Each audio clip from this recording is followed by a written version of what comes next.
સાબરકાંઠાના હાતમતી જળાશયમાંથી રવિ પાક માટે પાણી છોડાતા ખેડૂતો ખુશખુશાલ। તબક્કાવાર 5 વખત ડાબા કાંઠાની કેનાલથી પાણી આપવાની શરૂઆત કરતા ખેડૂતોમાં પણ આનંદની લહેર છવાઈ છે।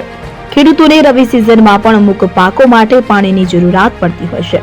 આ જરૂરિયાતને ધ્યાને રાખીને હાતમતી સિંચાઈ વિભાગ દ્વારા સાબરકાંઠાના હિંમતનગર, પ્રાંતિજ દેગામ સહિત ગાંધીનગર તાલુકાના 76 થી વધારે ગામડાઓના 3500 હેક્ટરની જમીન માટે પાણી છોડાતા ખેડૂત જગતમાં ખુશી વ્યાપી છે। સાબરકાંઠાની હિંમતનગરની હાતમતી જળાશય યોજનાની કેનાલ દ્વારા તબક્કાવાર 50 ક્યુસેક સુધી પાણી આપવાની શરૂઆત કરાતા રવિ પાકોનું વાવેતર કરતા ખેડૂતોમાં ખુશીનો માહોલ વ્યાપ્યો છે।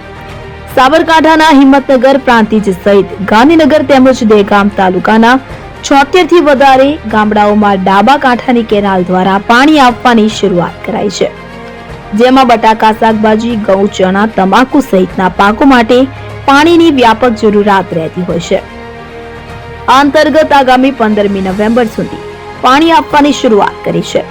સાથોસાથ તબક્કાવાર 5 વખત ડાબા કાંઠાની કેનાલથી પાણી આપવાની શરૂઆત કરતા ખેડૂતોમાં પણ આનંદની લહેર છવાઈ છે।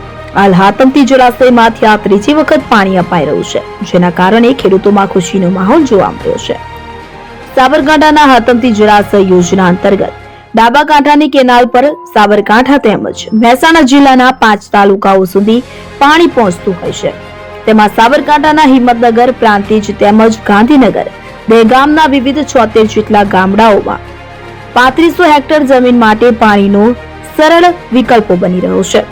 જો કે સિંચાઈ વિભાગ દ્વારા આ વખતે કુલ 5 વખત પાણી આપવાના નિર્ણયની સાથોસાથ અત્યારથી જ કેનાલમાં પાણી શરૂ કરાયું છે। સાબરકાંઠા જિલ્લામાં હાથમતી જે નદી ડેમ છે એમાંથી ટોટલ 400 ક્યુસેક પાણી આપણે છોડવામાં આવ્યું છે, જેમાંથી 5 પાણનું આપણે આયોજન કરવામાં આવ્યું છે। 2 પાણ આપણે પાણી ખેડૂતો માટે પૂરું કરવામાં આવેલ છે અને ત્રીજું પણ અત્યારે હાલ ચાલુ છે, જેમાંથી હિંમતનગર તાલુકાના 31 ગામો, પ્રાંતિજ તાલુકાના 41 ગામો અને દહેગામ તાલુકાના 16 ગામોનો સમાવેશ કરવામાં આવેલ છે। જેમાં જે મુખ્ય પાકો છે ઘઉં છે, તમાકુ છે, ચણા છે અને બટાકા છે, જેનું આયોજન ખેડૂતો કરેલું છે અને બાકીના 3 પાણનું તબક્કાવાર જરૂરિયાત મુજબ પાણી છોડવામાં આવશે।